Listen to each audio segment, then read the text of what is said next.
আসসালামু আলাইকুম রহমতুল্লাহ। এমকে অনুষ্ঠিত easy plus hand note and বিশ্বমানের বইয়ের পক্ষ থেকে আপনাদের স্বাগত। আজকের লাইভ ক্লাসে আলোচ্য বিষয় বিজনেস স্ট্যাটিস্টিক্স প্রথম অধ্যায়ে প্রথম ক্লাস ইন্ট্রোডাকশন সূচনা। এটি খুবই গুরুত্বপূর্ণ একটি অধ্যায়। এ থেকে প্রতি বছর বিপার্ট এবং সিপার্টে 2 সেট প্রশ্ন আসে। এ অধ্যায়ের অঙ্কগুলি সহজভাবে শেখানোর উদ্দেশ্যে আমার বইয়ে সিলেবাস অনুযায়ী মাত্র 2টি ফরম্যাটে ভাগ করে অঙ্কগুলো আলাদা করে সাজিয়ে দিয়েছি। একজন শিক্ষার্থী যদি আমার বই থেকে ধারাবাহিকভাবে ফরম্যাট অনুযায়ী গাণিতিক প্রবলেমগুলো সমাধান করতে পারেন, তাহলে আশা করি ইনশাল্লাহ এ অধ্যায়ের কোনো অঙ্ক আর জটিল থাকবে না। সহজ পদ্ধতিতে অঙ্ক করার অভিনব কৌশল হলো ফরম্যাট। আমার আবিষ্কৃত ফরম্যাট অনুযায়ী থিওরিটিক্যাল এবং গাণিতিক প্রবলেমগুলো সমাধান করলে খুব সহজে আপনি এই সাবজেক্টে A+ পাবেন ইনশাল্লাহ। চলুন তাহলে প্রথমে আমরা এই অধ্যায়ের ফরম্যাট 2টা দেখে আসি। Format number 1, frequency distribution table. এখানে আমাদের 3টা টেবিল শিখতে হবে। Number 2, graphical presentation of data. তথ্যগুলি উপস্থাপন করতে হবে গ্রাফের মাধ্যমে। এখানে 6টা গ্রাফ শিখতে হবে। চলুন ধারাবাহিকভাবে আমরা ফরম্যাট অনুযায়ী আমাদের বই থেকে গাণিতিক প্রবলেমগুলো দেখে আসি। 1 নম্বর ফরম্যাট, ফ্রিকোয়েন্সি ডিস্ট্রিবিউশন টেবিল। এখানে 3টা টেবিল শিখতে হবে। টেবিল 3টা হলো নাম্বার 1, সিঙ্গেল বা নর্মাল টেবিল, এক চলক বিশিষ্ট টেবিল।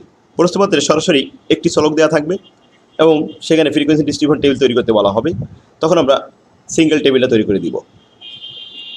নাম্বার 2, বিভেরিয়েট টেবিল, 2 চলক বিশিষ্ট টেবিল বা দ্বিচলক। 2টা চলক সরাসরি দেওয়া থাকবে এক্স এবং ওয়াই। 2টা চলকের মান একই টেবিলের মধ্যে উপস্থাপন করতে হবে, সেটা হলো দ্বিচলক table. Number 3, stem and leaf diagram table, কাণ্ডপত্র ডায়াগ্রাম টেবিল। কলাম এবং সারিতে আমরা স্টিম এবং লিভ লিখে একই টেবিলের মধ্যে উপস্থাপন করব। এটা হচ্ছে স্টিম এবং লিভ ডায়াগ্রাম কাণ্ডপত্র টেবিল। তো আসুন, এই 3টা টেবিল আমাদেরকে তৈরি করতে হবে 2টা বেসিসে। বেসিস একটা হলো এক্সক্লুসিভ বেসিস আর একটা হলো ইনক্লুসিভ বেসিস। ইনক্লুসিভ অন্তর্ভুক্ত পদ্ধতি আর এক্সক্লুসিভ বহির্ভুক্ত পদ্ধতি। বহির্ভুক্ত পদ্ধতি আমরা বুঝি যে পদ্ধতিতে চলকের প্রথম শ্রেণীর শেষ সীমানার মান এবং দ্বিতীয় শ্রেণীর প্রথম সীমানার মান একই রকম থাকে, এটাকে বলা হয় বহির্ভুক্ত পদ্ধতি। প্রথম শ্রেণীতে যেমন 10 থেকে 20, 20 থেকে 30, 30 থেকে 40। দেখুন, প্রথম শ্রেণীর শেষ সীমানার মান 20 এবং দ্বিতীয় শ্রেণীর প্রথম সীমানার মান ছিল 20। তাহলে একই রকম মান হলে এটা কে বলা হয়? এক্সক্লুসিভ বহির্ভুক্ত পদ্ধতি বলা হয়। ইনক্লুসিভ বলতে আমরা বুঝি যে পদ্ধতিতে প্রথম চলকের শেষ সীমানার মান এবং দ্বিতীয় চলকের প্রথম সীমানার মান এক ডিফারেন্স থাকে, একই রকম হয় না, এটা হলো ইনক্লুসিভ মেথড। যেমন দেখুন, 10 থেকে 19, 20 থেকে 29, 30 থেকে 39, আবার 40 থেকে 49 এভাবে। তাহলে ইনক্লুসিভ এবং এক্সক্লুসিভ আমরা বুঝতে পারলাম। এবার আসুন অঙ্কের দিকে যাই। সিঙ্গেল বা নর্মাল টেবিল, এক চলক বিশিষ্ট টেবিলগুলো, এখানে আমাদের প্রয়োজনীয় তথ্যগুলো প্রশ্নে দেওয়া থাকবে, এই ফরম্যাটের বৈশিষ্ট্য। আর এখানে একটাই প্রশ্ন করা হবে, প্রশ্নটা হবে ফ্রিকোয়েন্সি ডিস্ট্রিবিউশন টেবিল ইনক্লুসিভ আর এক্সক্লুসিভ মেথডে। ফরম্যাট নাম্বার 1 দেখুন, আমাদের বই যাদের কাছে আছে বইটা বের করুন। আর যাদের কাছে এখনও বইটা পৌঁছায়নি তারা সরাসরি আমাদের অফিস থেকে যোগাযোগ করে বই নিলে সুলভ মূল্যে নিতে পারবেন। স্ক্রিনে যে নাম্বারটি দেওয়া আছে এই নাম্বারে যোগাযোগ করবেন। তো আসুন, প্রশ্নটি বলা হচ্ছে, ফ্রম দ্য ফলোয়িং র data prepare a frequency distribution with a class interval of 5 on inclusive basis. অন্তর্ভুক্ত পদ্ধতিতে 5 শ্রেণী ব্যবধান ধরে একটি টেবিল তৈরি করতে হবে। নিচের এই তথ্যগুলি দেওয়া আছে। এখানে 3টি রো দেওয়া আছে আর কলাম দেওয়া আছে 10টি, 3 10 30টি মান দেওয়া আছে। টেবিল তৈরি করতে হলে আমাদেরকে 3টা স্টেপের সাহায্য নিতে হবে। প্রথম স্টেপের কাজ হবে ক্যালকুলেশন অফ রেঞ্জ, ব্যবধান তৈরি করতে হবে, হাইয়েস্ট ভ্যালু এবং লোয়েস্ট ভ্যালুর ব্যবধান। 2 নম্বর স্টেপ হবে ক্লাস ইন্টারভেল তৈরি করতে হবে। ক্লাস ইন্টারভেল অনেক সময় প্রশ্নে দেওয়া থাকে, অনেক সময় দেওয়া থাকে না। না দেওয়া থাকলে সূত্রের সাহায্য নিয়ে ক্লাস ইন্টারভেল শ্রেণী ব্যবধান তৈরি করে নিতে হয়। 3 নম্বর স্টেপের কাজ হলো টেবিল তৈরি করা। এখন আসুন, 1 নম্বর স্টেপে ক্যালকুলেশন অফ রেঞ্জ, ব্যবধান বের করতে হবে আর এর মান। এই ব্যবধানের সূত্র হলো highest value minus lowest value. Distribution থেকে সর্বোচ্চ মান এবং সর্বনিম্ন মান খুঁজে বের করে নিতে হবে। আর খোঁজার সহজ উপায় হলো প্রথমে 1 নম্বর কলামে দেখতে হবে যে সর্বোচ্চ মান এখানে আছে কত, এখানে 26 পাওয়া যাচ্ছে। 26-এর থেকে দ্বিতীয় কলামে পাওয়া যাচ্ছে সবচেয়ে বেশি 37 সর্বোচ্চ মান। এরপরে তৃতীয় কলামে দেখা যাচ্ছে 40, এখানে এই পর্যন্ত সর্বোচ্চ মান পেয়েছি আমরা 40। 40-এর থেকে আর বড় আছে কিনা পরবর্তী চতুর্থ কলামে নেই, পঞ্চম কলামে 40 থেকে বড় নেই, ষষ্ঠ কলামে 45 আছে, তার মানে 40 থেকে বড় 45, এটা হলো সর্বোচ্চ মান এ পর্যন্ত। সপ্তম কলামে নাই, 45 থেকে বড় মান নেই। তারপর অষ্টম কলামে 45 থেকে বড় মান পাওয়া যাচ্ছে না, নবম কলাম এবং দশম কলামে 45 থেকে আর সর্বোচ্চ মান নেই। তাহলে সর্বোচ্চ মান এখানে পেয়েছি আমরা, হাইস্ট ভ্যালু 45, হাইস্ট ভ্যালুর মান এখানে 45 লিখে দিলাম। এবার লোয়েস্ট ভ্যালু, এই ডিস্ট্রিবিউশনে মোট 30টি মান আছে, 30টি মানের মধ্যে থেকে সর্বনিম্ন মান আমরা খুঁজছি। প্রথম কলামে সর্বনিম্ন মান 12, 12 থেকে ছোট দ্বিতীয় কলামে নাই, তবে তৃতীয় কলামে 12 থেকে ছোট 6 আছে, চতুর্থ কলামে 6 থেকে ছোট 5 আছে, এবং তো আমরা 5 পেয়েছি ছোট, আর 5 থেকে ছোট আছে কিনা দেখি। তারপরের কলামে 5 থেকে ছোট নাই, শেষ পর্যন্ত 5 থেকে ছোট আর কোনো মান দেওয়া নেই।